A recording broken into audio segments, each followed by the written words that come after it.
हमारे साथ retired major Mohammad Ali Shah भी जुड़ गए हैं। मोहम्मद अली शाह साहब, लगातार हम इस पर बातचीत करते रहे कि पाकिस्तान का जो मुखौटा है वो देखने का कुछ और है, और कहते हैं ना हाथी के दांत देखने के कुछ और, खाने के कुछ और, वैसे ही हालात हैं। पाकिस्तान के साथ आज फिर बातचीत होने वाली है। आपको लगता है कि पाकिस्तान सुधरेगा या जो कमिटमेंट देगा उस पर भरोसा कर सकते हैं?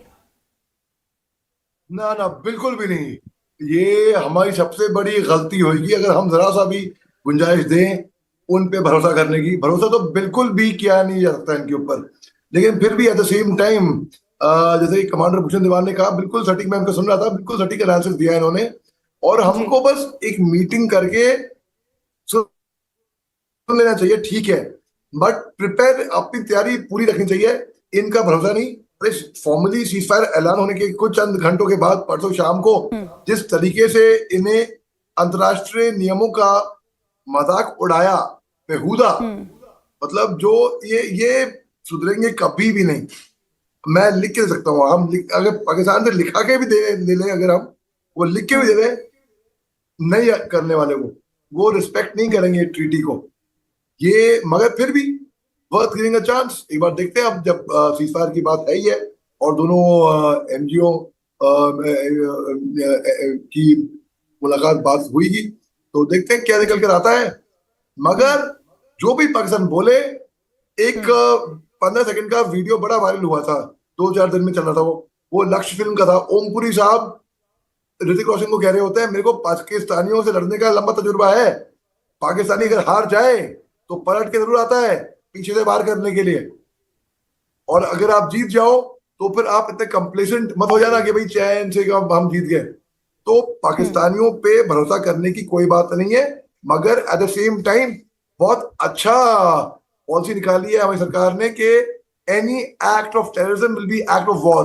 यानी कि हम क्यों इंतजार करें एक और पहलगाम 26/11 होने का, हम पहले ही रोक दें, इनको प्रीएम्प्ट कर दें। Prevention is better than cure जी। तो इन पे भरोसा बिल्कुल भी नहीं किया जा सकता है। भरोसा नहीं कर सकते हैं, लेकिन इसके साथ ही क्योंकि बातचीत तो होनी है दोनों देशों के बीच, क्या आपकी समझ में क्या कमिटमेंट्स पाकिस्तान से अब लेने चाहिए? क्योंकि कई बार ऐसा हो चुका है कि भारत का जो चरित्र है वो संयम वाला है, और इसे पाकिस्तान ने कमजोरी समझा और बार बार हमले की कोशिश की है और कायराना हरकत की है। इस बार जब माकूल जवाब मिला है तो पाकिस्तान बैकफुट पर है। देखिए, ये दरअसल ये है डरपोक, है कायर।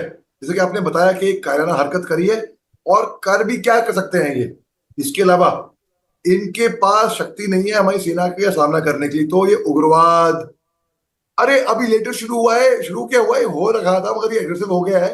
इनका इंफॉर्मेशन वॉरफेयर, ये झूठ बोल के गलत एआई के तरीके से गलत वीडियो बनाता है। भूषण देवान सर यहाँ देखिए sir, you should not be surprised अगर सर वो ये लोग ना हमारा जो लाइफ टाइम्स का इंटरव्यू है इसकी कटिंग निकाल के फोटो स्क्रीनशॉट लेकर अपने टीवी स्क्रीन पे लगा दें। झूठ किया है इन्होंने, सर इन्होंने किया है, हकीकत पे पकड़ा है।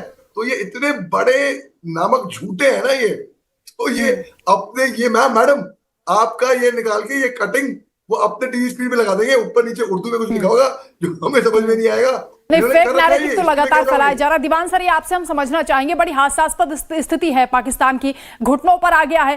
भारत से जब बातचीत करता है हॉटलाइन पर तो वो अप्रोच करता है, रिक्वेस्ट करता है कि आप सीज फायर कर दीजिए, युद्ध रोक दीजिए। अमेरिका से कहता है कि भारत के क्रोध को शांत कराइए, लेकिन सोशल मीडिया पर किस तरह के फेक नैरेटिव सेट किए जा रहे हैं। लगातार भारत को लेकर कहा गया कि हमें कोई नुकसान नहीं पहुंचा पाया, साथ ही जो फाइटर जेट्स थे हमारे उसको डिस्ट्रॉय करने की बात उसने की।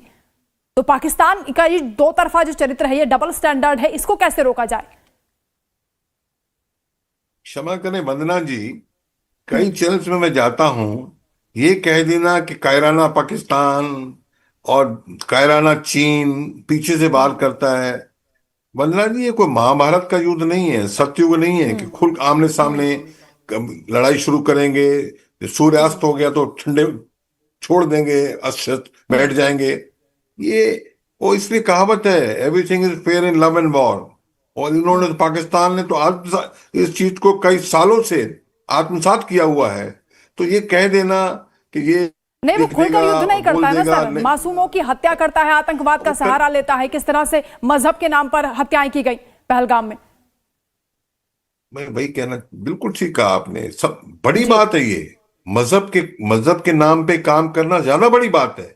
पाकिस्तान भारत की लड़ाई हो और टेररिज्म से हमको डिस्ट्रॉय करना चाहे तो एक लेवल की चीज है, पर अगर कह दे तुम कलमा पढ़ो तो ये हिंदू गजबाए हिंद वाली बात है। ये इस्लामिक टेररिज्म का नेटवर्क है और ये करना पड़ रहा है उनको। ये ये ज्यादा खतरनाक काम है।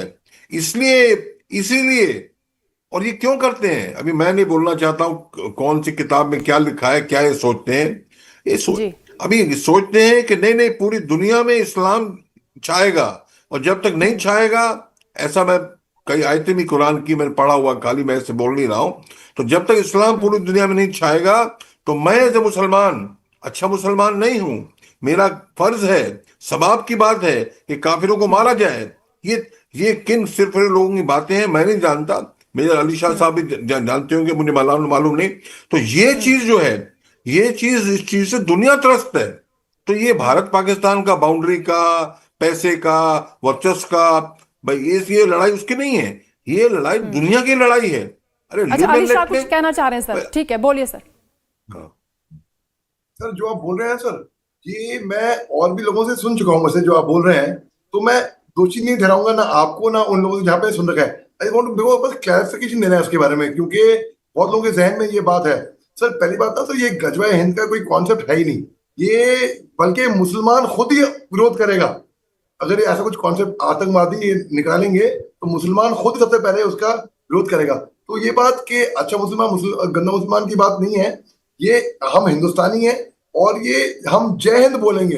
गजवा हिंद की बात इसमें कोई बात आती ही नहीं है।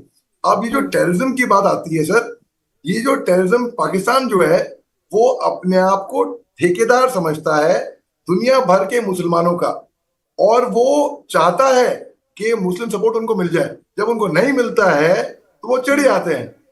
अब बेसिकली वो कोई ठेकेदार नहीं है, बल्कि the Muslim world apart from Azerbaijan और टर्की, क्योंकि इन्होंने उनका साथ दिया होगा, ये इनके साथ में है।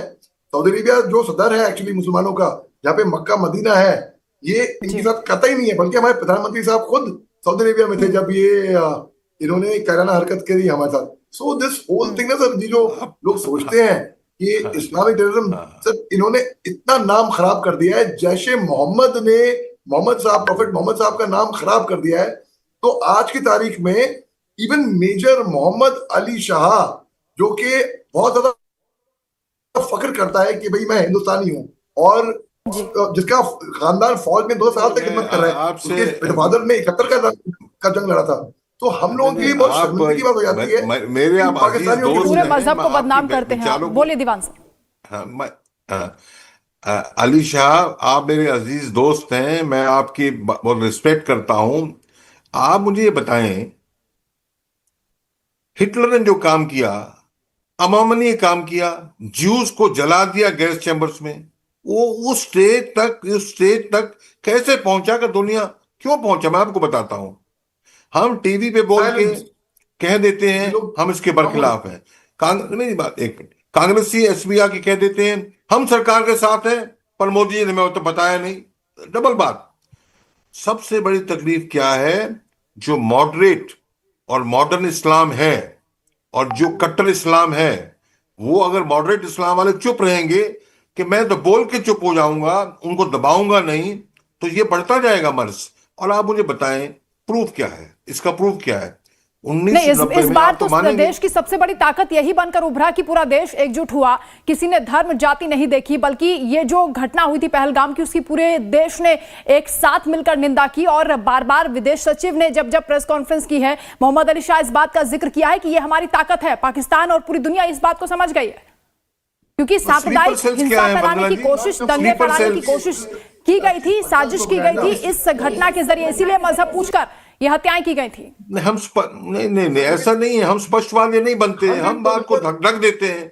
आप मुझे बताएं, नहीं सर, जो 4 से 5 करोड़ स्लीपर सेल्स हैं, इलीगल मुस्लिम आए हुए इमिग्रेंट्स अफगानिस्तान से, पाकिस्तान से और इंडिया बांग्लादेश से, और कश्मीर में 3 लाख हिंदू ही भगाए गए थे भाई। क्या बात करते हैं हम लोग? अब बांग्लादेश हिंदू ही भगाए जा रहे नहीं, हैं ना। वहीं पर कौन वो कर रहा है मुसलमान भाई? भी थे हिंदू सर, भगा रहा है जिन्होंने हिंदू को। सपोर्ट किया था, उन तमाम हैं? पर्यटकों की मदद भी की थी, और एक सपोर्ट क्या मुस्लिम किया था? आदिल था सपोर्ट जिसने क्या अपनी जान किया? भी गंवा दी मेरे थी। खुद ठीक है सर, ठीक है। मोहम्मद अली शाह कुछ कहना चाह रहे हैं, कौन बोलिए मेरे सर। सर देखिए, बात ऐसी है ना सर, आप जो कह रहे हैं ये बात, मैं आपको इसका दोषी बिल्कुल नहीं ठहराऊंगा, और ना ही आप, मैं पहली बार सुन रहा हूँ, ऐसी बात नहीं है। मैं पहले भी सुन चुका हूँ, इसी के लिए ही मैं वंदना जी की इजाजत से, आपकी इजाजत से, मैं क्लैरिफाई इस प्लेटफॉर्म पे, इस प्लेटफॉर्म के माध्यम से कुछ चंद एक बात क्लैरिफाई करना चाहूंगा, ताकि कम से कम लोग जो सोच रहे हैं ऐसा, वो रियल साइड सोचें। सर ये पाकिस्तान का आईएसआई प्रोपेगेंडा है। पाकिस्तान गंद फैलाती है, उनके आतंकवादी गंद फैलाते हैं। और मैं बताऊं आपको सर, जितने मुसलमान हिंदुस्तान में हैं उससे कई ज्यादा यहाँ पर है, जैसे पाकिस्तान में नहीं है इतने इतने मुसलमान। और हिंदुस्तान का मुसलमान जो है इतना ईमान वफादार है कि पाकिस्तान को बिल्कुल भी दूर परे फेंकेगा। पाकिस्तान इसी बात से चिढ़ा हुआ है। अब आपको मैं एग्जांपल देता हूं सर, पिछले 2-4 दिनों से पाकिस्तान की मीडिया में मेजर डॉक्टर मोहम्मद अली शाह मेरा नाम छाया हुआ है वहां पर, मैं वायरल हूं वहां पर, और गाली दे रहे हैं मेरे को वहां पे, मैं विलन बना हुआ वहां पे।